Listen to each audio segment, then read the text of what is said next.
തൃശൂരിലെ പ്രശസ്തമായ മംഗല്യ ആഭരണശാലയുടെ ഉടമയായ രാധാകൃഷ്ണൻ നായർ തന്റെ വീട്ടിലെ പൂമുഖത്ത് കുത്തേറ്റ് മരിച്ച നിലയിൽ കാണപ്പെട്ടു. പുലർച്ചെ 4 മണിയോടെയാണ് വീട്ടിലെ വേലക്കാരിയായ കല്യാണി കസേരയിൽ തലചായ്ച്ച് ഇരിക്കുന്ന നായരെ വിളിക്കാൻ വന്നപ്പോൾ സംഭവം അറിയുന്നത്. തലയിൽ നിന്ന് ചോരയൊലിച്ച് കസേരയിൽ ഇരിക്കുന്ന അദ്ദേഹത്തെ കണ്ടതും അവർ നിലവിളിച്ചു. അയൽക്കാരും വീട്ടുകാരും ഓടിയെത്തി. എല്ലാവർക്കും പ്രിയപ്പെട്ടവനായിരുന്ന നായരുടെ മരണം ആ പ്രദേശത്തെ ഞെട്ടിച്ചു. കേസ് അന്വേഷിക്കാൻ സി. ഹരീഷിന്റെ നേതൃത്വത്തിലുള്ള പോലീസ് സംഘം സ്ഥലത്തെത്തി.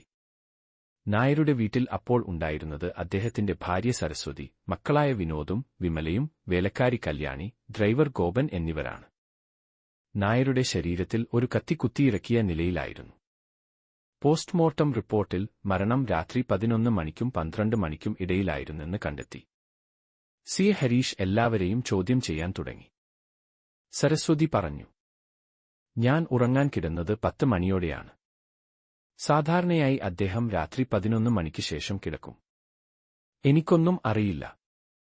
അടുത്തതായി വിനോദ് പറഞ്ഞു, അച്ഛന്റെ മരണത്തിൽ എനിക്ക് ദുഃഖമുണ്ട്. പക്ഷേ അദ്ദേഹവുമായി ഞാൻ അത്ര നല്ല ബന്ധത്തിലായിരുന്നില്ല. ഞാനും അച്ഛനും തമ്മിൽ സ്വത്ത് തർക്കങ്ങൾ ഉണ്ടായിരുന്നു. രാത്രി 9:30 ശേഷം ഞാൻ എന്റെ മുറിയിൽ കയറി വാതിലടച്ചു. പിന്നെ പുറത്തിറങ്ങിയിട്ടില്ല. അടുത്തതായി വിമല പറഞ്ഞു, ഞാനൊരു ഗായികയാണ്. കഴിഞ്ഞ രാത്രിയിൽ എനിക്ക് സ്റ്റുഡിയോയിൽ റെക്കോർഡിംഗ് ഉണ്ടായിരുന്നു. രാത്രി 10:11-നാണ് ഞാൻ വീട്ടിലെത്തിയത്. അപ്പോൾ അച്ഛൻ പൂമുഖത്ത് ഇരിക്കുന്നുണ്ടായിരുന്നു. ഞാൻ അച്ഛനോട് ഗുഡ് നൈറ്റ് പറഞ്ഞിട്ട് എന്റെ മുറിയിലേക്ക് പോയി. അച്ഛനെ കൊല്ലാൻ എനിക്ക് ഒരു കാരണവുമില്ല.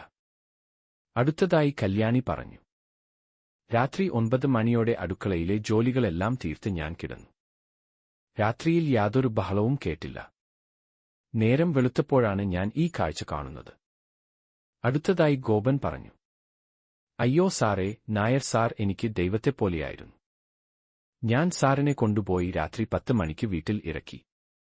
എന്നിട്ട് ഞാൻ എന്റെ വീട്ടിലേക്ക് പോയി. പിന്നെ ഇങ്ങോട്ട് വന്നത് രാവിലെയാണ്.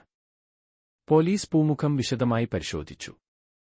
നിലത്ത് ചോരയുടെ പാടുകളും ഒരു പെൻഡന്റ് വീണു കിടക്കുന്നതും അവർ കണ്ടു. ഒരുപക്ഷേ പിടിവലിക്കിടയിൽ വീണുപോയതാകാം.